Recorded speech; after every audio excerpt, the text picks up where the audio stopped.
Yo, my Wi-Fi isn't fucking working. I can't get any work done. This is not even a skit. I actually gotta go fix it. Why is my Wi-Fi not working? I already paid the bill, so we should be good. Oh wait, no I didn't. Hey man, you should pay your bills. Wait bro, I don't know you. Hey man, you can do many things without your Wi-Fi. However, you should still pay your bills on time. Broke ass nigga. You know what, you're right. I could use my Wii for something. Wait, who are you?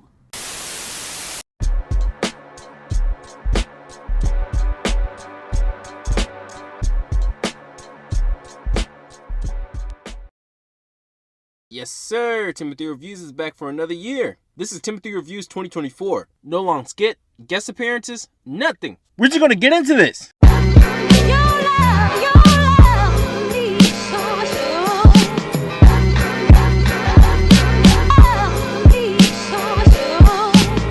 Sonic the Hedgehog. I love this blue rat.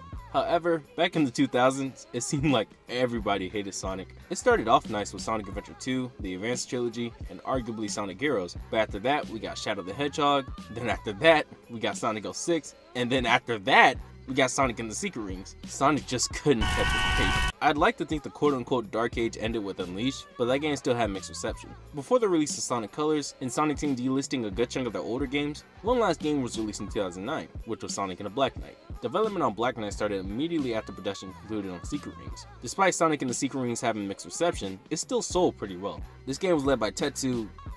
Hey bro, y'all know the vibes, I just don't be reading sometimes. The lead programmer behind Sonic Adventure 2 and Sonic Heroes. The same engine that was used for Secret Rings was used for this game. On July 21st, 2008, the game was first revealed at Nintendo's Tokyo Game Show and New York Comic Con. And on March 3rd, 2009, Sonic and the Black Knight was finally released with, of course, mixed reception.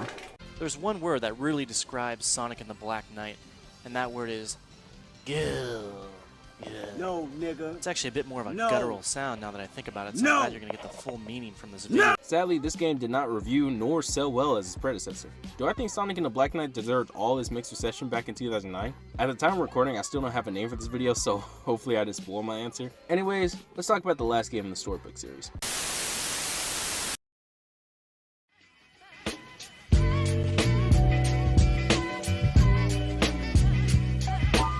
The game begins with a new character named Merlina running away from King Arthur's flunkies. Merlina summons someone for help, and coincidentally, Sonic's the one who summoned. As soon as Sonic arrives, he quickly understands the assignment and takes out King Arthur's flunkies. Merlina teleports Sonic away from the battle. Next, she informs Sonic about King Arthur and his Knights of the Round Table, who in this game are Blaze, Shadow, and Knuckles. I know that's not their names in the game, but hey bro, I'm terrible at names. Anyway, with this new information, Sonic finds a sword that goes by the name of Caliburn, who is easily my favorite character in this game, and just like that, we set off on our journey, slaying the Knights of the Round Table, and eventually King Arthur. I gotta say, I admire the story for this game. It's not perfect, and I'll get to that in a few, but the story has the right amount of seriousness without overdoing it or having it come across as corny. It's the type of story we won't get until 2022. I put a lot of hours in Frontiers, not gonna lie. Also admired the art direction. Although not fully animated, these cutscenes still feel alive, and not as static as Sonic and Secret Rings. While I'm at it, the voice work is a definite 10 out of 10. Everyone here crushes their performance. Something I feel like that hasn't been done in Sonic game until 2022. This is my second time bringing up Frontiers in this video, bro. Should I make a video on it? For those who don't know, Jason Griffith is my favorite voice for Sonic, and it's definitely because of nostalgia. Not because of Sonic X, but for Sonic Unleashed. Sonic and the Black Knight is easily Jason Griffith's best performance for both Sonic and Shadow, but more specifically Sonic. And he's not the only one giving it his all. Lisa Ortiz, Dan Green, and Erica Schroeder do an amazing job in their respective roles. And the newest voice actor to the Sonic series, Melissa Hutchison, I hope I said that right, does a great job at portraying Merlina.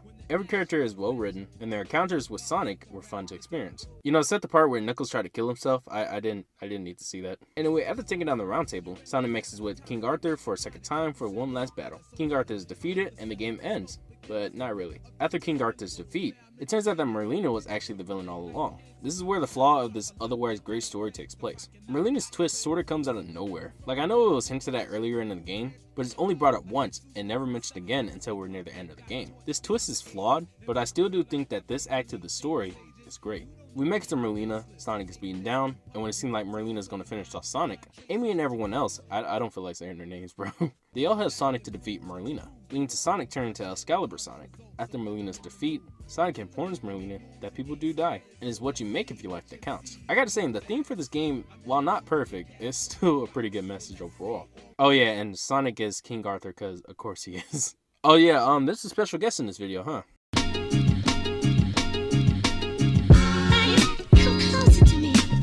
Yeah, what's poppin' everybody? It's your boy Chill Hub Productions, otherwise known as TJ Stacks, otherwise known as Supersonic X22, just call me Sonic. And thank you to my boy Tim for putting me on his video today. It's been a minute since we collabed, so let's get right into it, you feel me? Boom, bam, boom, right? So of course, we are talking about Sonic and the Black Knight, and I ain't even gonna front, it's a bad but great game. So boom, bam, boom, don't get me wrong, Sonic and the Black Knight definitely set a tone, especially for the time that it came out, because we all know it was a good Sonic game in the dark ages of Sonic, if that makes sense.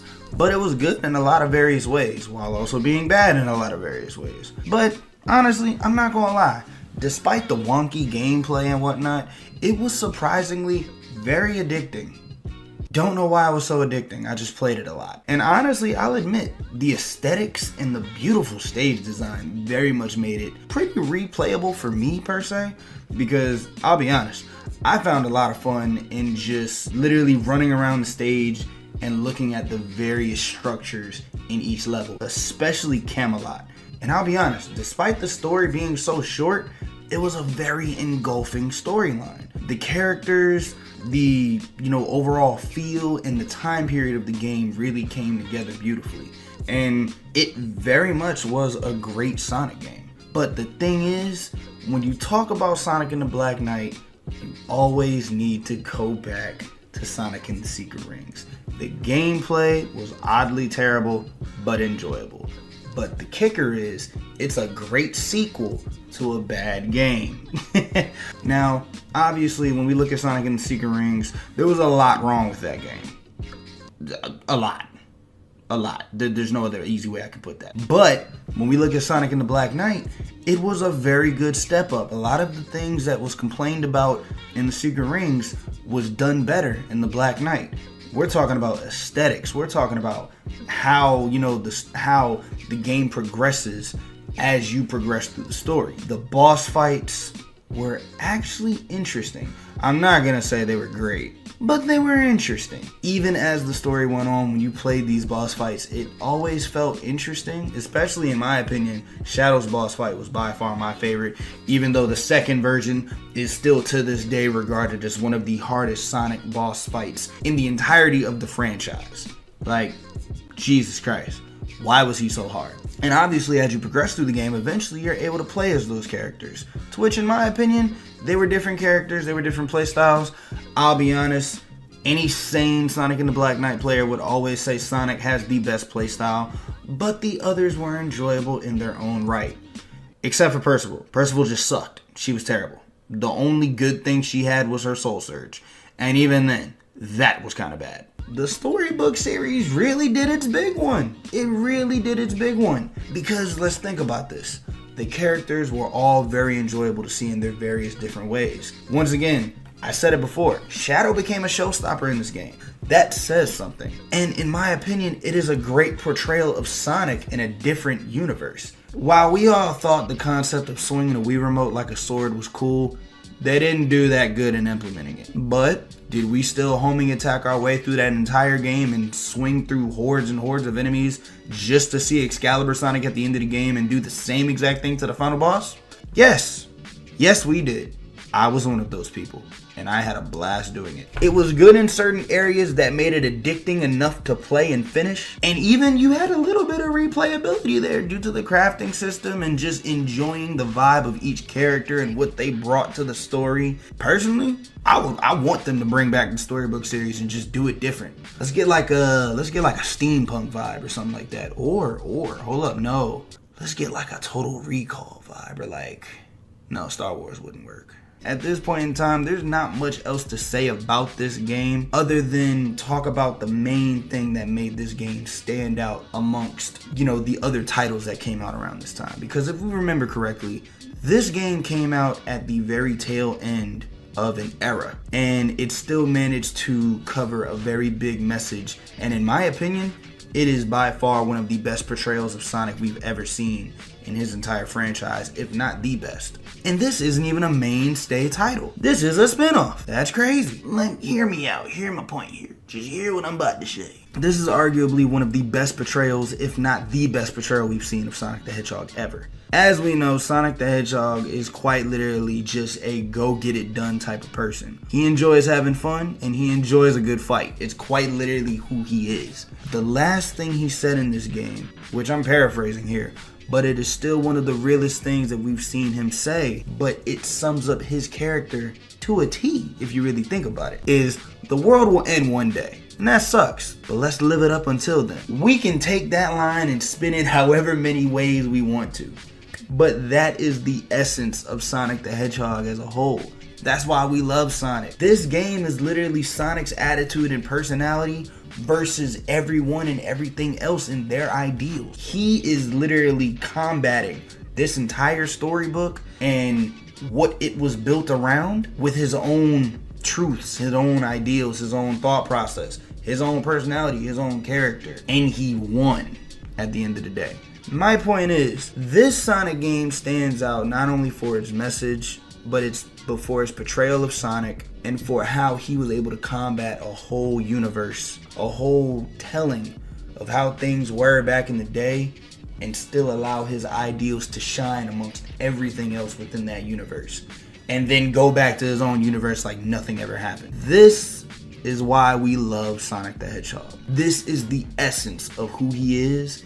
And why, while this game is a very bad game, it's a beautifully great game at the same time. A bad game on paper, but a great sequel in person. This game had a statement to make, and it made it so simply aware by literally allowing Sonic to be who he is in a whole new world and stand true to what he believes in.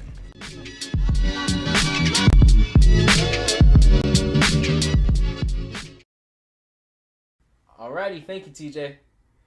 At the time of recording, you still haven't sent me your audio yet, so thank you anyway. Hopefully it's not 20 minutes long.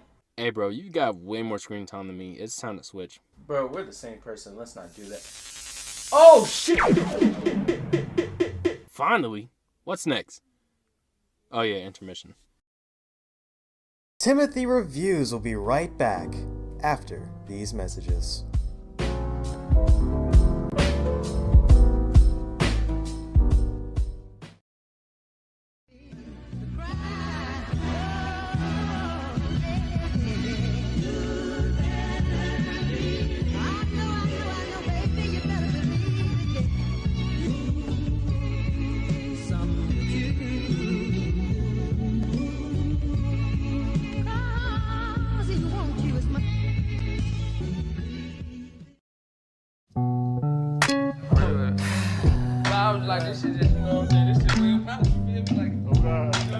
In Sonic and the Secret Rings, Sonic is controlled with the Wii Remote. I never played that game, and I don't plan on doing so, but from what I heard, this game controls like shit. Black Knight does indeed give you full control, but it's still linear on-rails gameplay, like in the last game. It's especially awkward when we need to go back. In the main stages, there's no need to backtrack, but if you're doing side quests, it's mad annoying. Bro, what the fuck? I can't. Sonic in the Black Knight is more combat focused. You use the Wii Remote for sword swings, and while it gets the job done, the combat is very shallow. Sonic has his buzzsaw move that picks and chooses when it wants to work, but when it does work, it one-shots everything in your path. It looks cool, yeah, but it kind of defeats the purpose of the encounters, seeing how enemies are taken out effortlessly. I will say that I enjoyed the boss fights in this game, from King Arthur and his round table to the final boss. While I don't 100% like Sonic's controls, I will admit that I enjoyed the looks of each level. The graphics are not too bad, honestly. For a Wii title, the game delivers some looks. Huge props on the soundtrack too. Man, Black Knight's soundtrack is amazing. Jun Senoue is such a talented musician, man. He just needs to stay away from classic Sonic.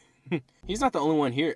Yeah, he's not the only one. Wait, I said that too fast. Thanks for dropping. He's not the only one here going all out though. The song With Me is without a doubt one of the best final boss tracks in the entire franchise. I know there's tracks like Live and Learn and Open Your Heart, but this song is too good. And of course, we have Crush 40. This was Crush 40's last Sonic game until Team Sonic Racing. Now we know Crush 40 has been back a little bit here and there, and it looks like they gonna come back some more. But at the time, this was the last thing we were hearing from them. And they had 4 songs on this game, so you knew it was a big deal. Crush 40 knocks it out of the park with this one, with tracks like Through the Fire, Fight the Night, Live Life, and of course the iconic Night of the Wind. All these tracks are absolute bangers, no doubt about it. Man, Sonic Team was going all in, dude, because the game's art style is honestly amazing. I already talked about the cutscenes, but the concept art, the promotional art, and the new renders are some of Sonic's best.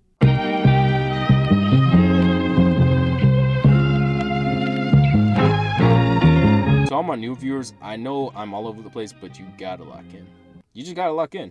While the game does deliver on the visuals and the music, I honestly think this game is just okay. Firstly, this game is pretty short. You can finish it in just a little over 3 hours. In the last half of the game, Black Knight gives you a chance to play as Knuckles, Shadow, and Blaze, but it's only for the last few levels, which defeats the purpose of replay value. In my opinion, it is not worth it. Shadow pauses mid-air when you're trying to do aerial combat, and Blaze pauses mid-air when you try to do aerial combat, completely breaking the pace and making you open to enemies' attacks. I think Knuckles being able to glide is cool, but again, it doesn't encourage the player to fight the enemies to improve their gear. I will admit that Knuckles came in handy when I didn't feel like swinging the Wii Remote 24/7. While on the subject, I don't think swinging the Wii Remote is as exhausting as other people say, but after a while, I do get bored. As I said earlier, Sonic's sword combos are very shallow, so swinging the Wii Remote just to see Sonic do some basic attacks gets boring after a while. And am I the only one who can't pass these quick time events during the bosses with the round table? It seems like every time I try, I lose.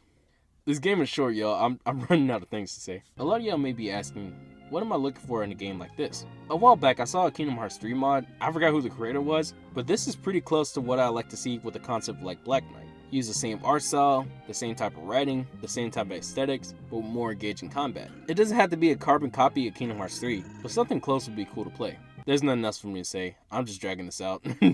Can't believe I forgot to mention this, but Sonic has a meter at the bottom left of the screen, called the Soul Surge. I'll give the game props. For you to keep your soul gauge from depleting so quickly, you have to find a good rhythm to keep the gauge going. It's especially cool during the final boss. You can defeat Merlina a lot quicker if you time your sword swings correctly. Soul Surge also applies to the 3 other playable characters. It's cool to see Shadow use Chaos Blast and Control. That's all I have to say, no more dragging this out.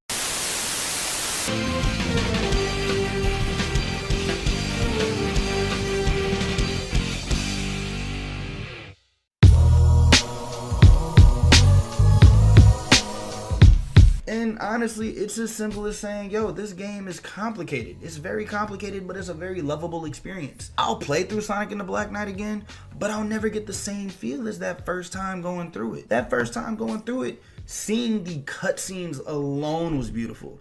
Everybody remembers the CGI cutscenes from Black Knight. Bro, they were beautiful. They were amongst the best in the series we've seen. When they were running away from Merlina changing the kingdom, everybody remembers that beautiful cutscene because it was so well done and it portrayed who these characters were without saying anything. This was a wonderful send-off to the Sonic that we grew up with. A lot of people grew up with this version of Sonic. And of course, when I say this version, we're talking about Jason Griffith Sonic. We're talking about Sonic X Sonic. We're talking about Sonic Heroes Sonic. Well, actually, no, I think that was Ryan Drummond.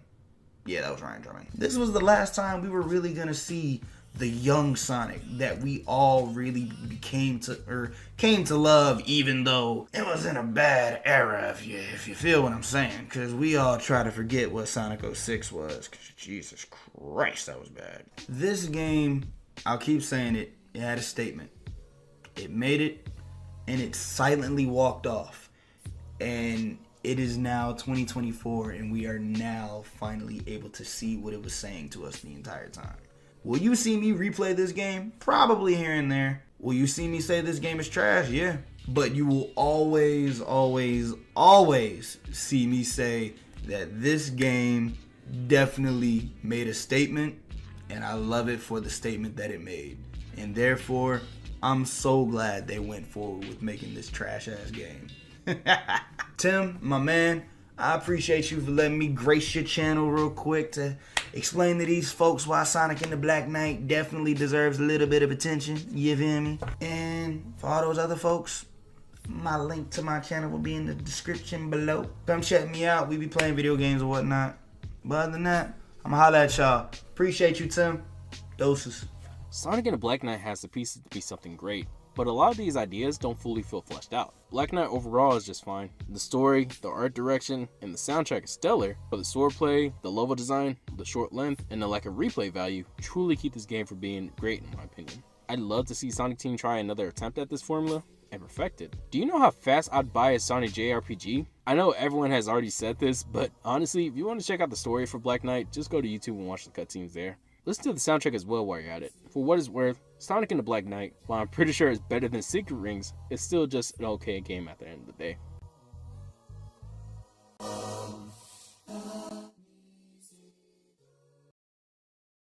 But hey, that's just my opinion. Isn't that right, Tim? Yo, how'd I get out here? Oh look, my Wi-Fi's back on. Well, time to get back to watching TV and not uploading for 2 months. Yo, what the?